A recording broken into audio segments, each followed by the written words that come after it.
I'm making this video because parts of me still believe I deserve what happened to me, and parts of you may believe you deserve what happened to you too. So I'm making this for both of us.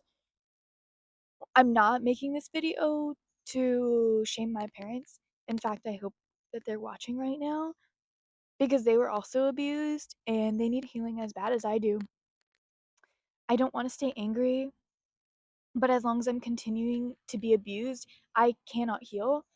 So right now, I'm no contact for my own safety until the people who abuse me are able to admit and hold themselves accountable for their actions against me, which I've asked for over and over again, even one action that they knew was wrong. So um, here's a list of how I identified some things that were abusive and needed to be held accountable for. Um, this PDF that I'm about to read you, along with multiple years with trauma therapists, have helped me identify some of the main forms of abuse that I was experiencing that you may have been experiencing and didn't even know. So please take care of yourself if this is triggering. Um, I'm not trying to get into specifics. I'm trying to be vague while giving information that will help us all and being vulnerable enough to share enough of what happened to me. So, what I am reading is called 10 Tactics of Coercive Control and Torture Within a Family by Lisa Fontes, PhD, and Pamela Miller, JD, MSW. It's from 2022. Here's what it looks like. I'll put the I will put the PDF into the description so that way you can read along if you want, um, or you can read it for yourself if you're going through similar things. This is this is a really hard topic for me to talk about. I've had this script for literally months and I've been putting it off because I've been told that you're supposed to figure things out on your own and you're not supposed to air out your dirty laundry, but that never worked. It only made me more abused to stay silent. And so I'm not staying silent anymore. And it's not just for me, but it's for everyone who needs this. So my voice might be shaky, my hands are shaky. I might cry because really, I don't want this to be real, honestly. So I've tried to convince myself it wasn't, but these things happen to me. So first I'm gonna read the 10 tactics just uh pretty quickly, and then I'm gonna get into each one. Um so here I'll read the intro as well so we can get into this together.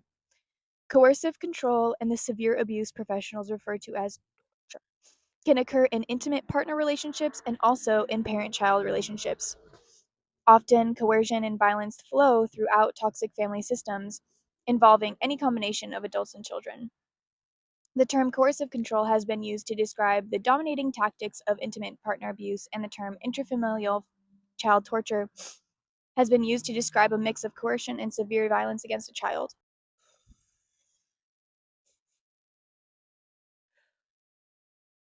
Here, we discuss the tactics that abusers may use with both their children and their partners so survivors and advocates can learn for what to watch for and how to help. So, what are the 10 tactics? And then I'll go through each one. 1. Isolation. 2. Degradation. 3. Gaslighting and mind games. 4. Physical abuse. 5. Physical deprivation and weakening. 6. Sexual abuse. 7. Rules and restrictions. 8. Withholding of attention or the silent treatment. 9. Economic abuse and labor exploitation. And 10. Abuse through institutions or legal abuse. I have experienced most of these, and I will share as I go through each one, but yeah.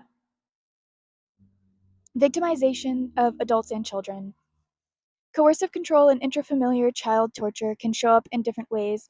In some families, a man abuses a female partner, and both partners torture one or more of their children. In other families, the father is the sole perpetrator. Sometimes the mother is neither victim nor perpetrator, but she fails to secure help for her tortured children. out of fear, a loss of perspective, or in response to threats, such as the perpetrator threatening to kill the entire family if the mother seeks help. For the rest of this article, we will use the words victim or target to describe the person who is victimized by coercive control or intrafamiliar child torture, distinguishing only where necessary. We will also use gendered terms, male, female, mother, father, to explain how severe family violence most typically shows up in heterosexual families, with an abusive father and a victimized mother. However, families can be made up of people of a range of genders and sexual orientations, and any person could potentially be a victim or a perpetrator. 10 familial torture tactics. Abusers often use some combination of deliberate physical and sexual abuse, intentional deprivation, and methodical psychological abuse to control their children and partners. In child torture and intimate partner coercive control, the abuser intentionally inflicts harm on the victim, even if they later explain their behaviors as lessons, or the result of being intoxicated or enraged. The perpetrator's goal is to gain and retain absolute power over all aspects of the victim's thoughts and actions. So let's re-examine these tactics and go into each one as it says here in the PDF. 1. Isolation. Isolation deprives victims of social support and creates obstacles to resisting the abuser's domination. Victims depend on the abuser for most meaningful social interactions. The isolation can include interfering with connections with family, coworkers and peers, friends, and neighbors. Children might be homeschooled, not allowed to play with neighborhood children, or punished for developing friendships with classmates. In extreme forms, the child or partner is kept locked in a room or home alone for hours or days at a time, or even longer. Isolation was used against me by both my mother and my father in different ways, social isolation and other ways of isolation, so that I could be controlled, because they thought that I was rebellious and bad and needed to be hidden, or something like that. Um, so I did online school, and some of that was felt like my choice, but some of it didn't. Um, and um, but the social isolation that I experienced was not my fault or what I wanted. Um, and I was shamed for the friends that I made, um, and really restricted from making any sort of connections, especially ones that I could talk to about the things that I was experiencing at home. 2. Degradation. Degrading a person induces fear, shame, and low self esteem. The abuser may constantly criticize, mock, insult, and demean the target. In extreme forms, the target may not be allowed to bathe for long periods of time or may be forced to eat spoiled food or food fit for animals, not given access to a toilet, kept in filthy surroundings, or denied privacy. These forms of degradation and others reduce the victim to animal level concerns, survival above all else. I was often degraded using names and told what I was worth, which was nothing, that I was a sinner and extremely useless, and that nothing was ever going to save me, and also that nobody would ever love me the way that my abusers did, so I shouldn't even try for other people to, because they were the only ones who could properly love me, who would ever know or want me. Uh,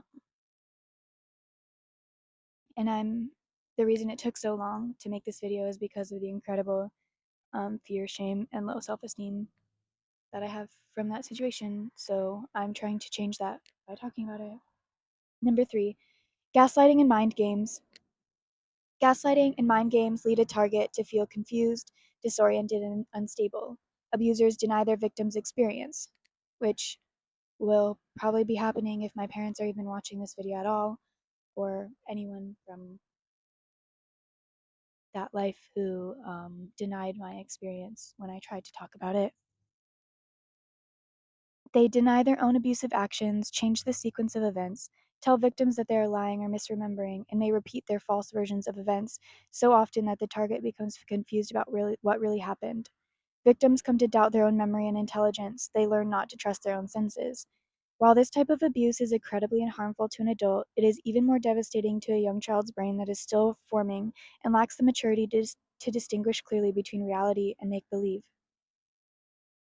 Yeah, I was gaslit all the time. I still, so much of me believes that I deserved every single thing that happened to me. Um, but I'm trying not to. I'm trying to think of a world in which I deserve unconditional love. 4. Physical abuse. Abusers demonstrate their omnipotence and ownership of the victim's body through physical abuse. They use pain to control, terrorize, and punish the victim. The physical abuse may be ritualized, as in, if you talk back, I will stick hot peppers in your mouth, or the physical abuse may be unpredictable, or both. The mere threat of physical abuse causes chronic fear. In some cases, the physical abuse is minor but constant, such as shaking, pushing, or yanking hair multiple times throughout the day. But it can be also so extreme that it causes permanent disability or death. Yes, I was physically abused. I'm not going to talk anymore about that one yet. 5. Physical deprivation and weakening. Abusers may deprive their targets of sleep, movement, nutritious food, needed medication, and water. They may also weaken them through interrogations that last hours, giving them drugs, poisoning them, forcing them to overexert themselves or maintain stress positions, or depriving them of protection from heat or cold. All these strategies weaken the victim's physical and mental ability to resist or escape. Yes, I was deprived of sleep and healthcare and um yeah, yeah, okay. I was yes. This is hard to talk about. 6. Sexual abuse. Any and all sexual acts between an adult and a child or teen in their care must be considered abusive, including sexualized punishments, sexual manipulations, direct sexual contact, forced observation while toileting or bathing, taking sexualized images, and exposure to pornography. In an intimate relationship, all forms of coerced or forced sex are abusive. With both child and adult victims, the sexual abuse may provide the abuser with sexual gratification or financial benefit, or may simply provide another avenue to demonstrate dominance. Such sexual abuse is extremely demoralizing and traumatic for both adults and children. Yes, I was abused in this way,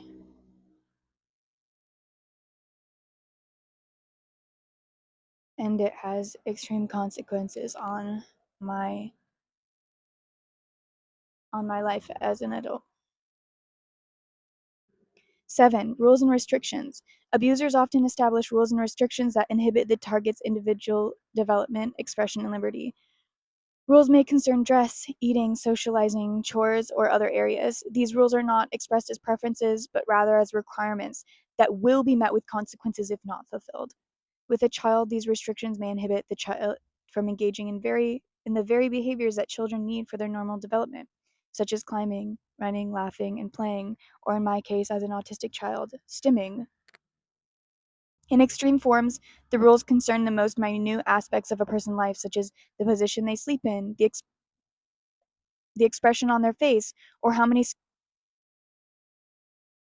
squares of toilet paper they can use. These it's hard to read these out loud, guys. These kinds of restrictions make adult and child victims fearful, anxious, and inhibited. Yes, I was under extreme rules and restrictions at all times. And I knew that I was constantly watched, and if I messed up, they would know. I was told at some points even that my mom had a third eye in my head, or an eye in the back of her head that could see everything that we were doing. So, and I believed her because she was my mom. And so I lived in fear and terror constantly. Yeah. Withholding of attention or the silent treatment. Abusers may exert their power by withholding contact of various kinds. This can include leaving without saying when they will return. Yes, this can also include ignoring, refusing to touch, and even refusing to acknowledge the victim for hours, days, weeks, or even longer. In response, adult and child victims may experience helplessness, hopelessness, and feelings of derealization. That is, they may feel detached from themselves in reality. Yes, this happened with both my parents. My mother would leave without saying when she was coming back and say that it was our fault. And my father would give me the silent treatment if I did something that he didn't like, and it could be many, many days. 9. Economic abuse and labor exploitation. That one was easier to talk about because it didn't feel as bad as the other ones. So, anyway. 9. Economic abuse and labor exploitation. Abusers take financial advantage of their adult partners and children. They may require their partners and children to work and then take their money or coerce or defraud them into taking out loans. They may exploit them sexually for financial gain. Abusers may steal their partners or children's savings or benefits. Deprived of resources, the victim has reduced ability to escape. Abusers may require victims to engage in an inordinate amount of household chores even when sick or unwell, or when too young to be assigned these tasks. Incessant, arduous labor forces victims to focus on only getting through the next few hours or days and makes them unable to plan resistance or escape. Yes, my labor was exploited. 10. Abuse through institutions or legal abuse. Abusers manipulate institutions for their own benefit and or to harm their victims. When an adult victim calls the police in response to an assault, the abuser may self-injure or in some other ways persuade the police to arrest the victim or take the victim involuntarily for a psychiatric evaluation. If a child or mandated reporter contacts Child Protective Services or the police, the abuser may persuade them that the child is delinquent or mentally ill and needs to be sent to a locked facility. Abusers also use the legal system to increase their control over their victims by seeking guardianship of adult partners or adult children and by fighting constant court battles with their ex partners. All these efforts build a paper trail discrediting the victim's version of events and expanding the abuser's control. Victims also feel helpless as they see the very institutions that should be helping them instead of increasing their subjugation by the abuser. And yes, my parents used the threat of mental institutions against me so that I not only did not talk about what happened, but I was also so afraid if anyone asked that I would just get locked up and get told that I was crazy again. Um, yeah, so that was the 10. Um, I'm sorry if you've experienced any of those as well. And now I'm going to read the part of the PDF where it says how to help victims of family torture. While the tactics used to inflict severe coercive control and child torture are similar, the age at which abuse occurs affects people differently. Intrafamiliar child torture prevents children from developing normally. Therefore, the children need extra support to recover their missed developmental opportunities. Adults who have been subject to a coercive control by an intimate partner but had relatively intact childhoods most likely reached their developmental milestones prior to the abuse. Therapy with those adults can therefore focus on helping them be themselves again, but many intrafamilial parental violence and child torture survivors meet criteria for PTSD or CPTSD, and some children meet criteria for developmental trauma disorder. I currently have a CPTSD diagnosis. I have for a while now, and it is directly from the things that I experienced as a child. I also experience medical PTSD now as a disabled person from the experiences that I've had in the medical field, in which I had extreme negligence and extreme pain and suffering from medical professionals. So now I experience both flashbacks from my childhood as well as symptoms surrounding the time that I was bedridden. And yeah, so with both adult and child victims, we suggest the following general guidelines. 1. Establish safety. Recovery cannot begin if a child or adult continues to be exposed to abuse or fears being returned to their abuser. They need a safe place to live. Children need secure, permanent living situations with nurturing, non punitive adults. Adult victims need protection from stalking and threats. 2. A medical examination can find and address any possible medical conditions caused by the mistreatment. 3. Trauma-focused psychotherapy can provide relief for both adult and child victims. Promising approaches include a focus on body regulation and ways to feel safe in the body. These techniques help reduce some of the secondary effects of trauma. For example, difficulty sleeping, hypervigilance, dissociation, and numbing. Additional resources that may help include physical activities such as yoga or dance, and opportunities to write, draw, and paint. And then it says here at the bottom, recovery is possible even from severe coercive control and child abuse. And I believe in recovery. But I also know that you can't always recover in silence. So I have been recovering in silence, and it has got me this far. And now I need to use my voice to talk about what happened to me so I can continue to heal from it, because my voice was and has been silenced by this happening to me, and I don't want that to continue. So thank you for being here with me. Um, Now I would like to talk about some of my friends who need help, who have been through stuff like this. As you know, right now Palestine is under siege, specifically in Gaza, and there's constant evacuations. Gaza City is being evacuated, the entire thing. And so I have many people who I have been um, fundraising for with mutual aid, who now are needing to be displaced yet again. And so anything that they've raised from before has went to food and to being displaced and then moving back, and now it's happening again. So I relate so much to the severe control and torture that is being faced at a huge scale by Palestinians, by their oppressors, because of the things that I went through. And those tactics are used every single day on every single Palestinian. And so if you can find it in your heart to at least go and read the GoFundMe's in my description, that would be huge.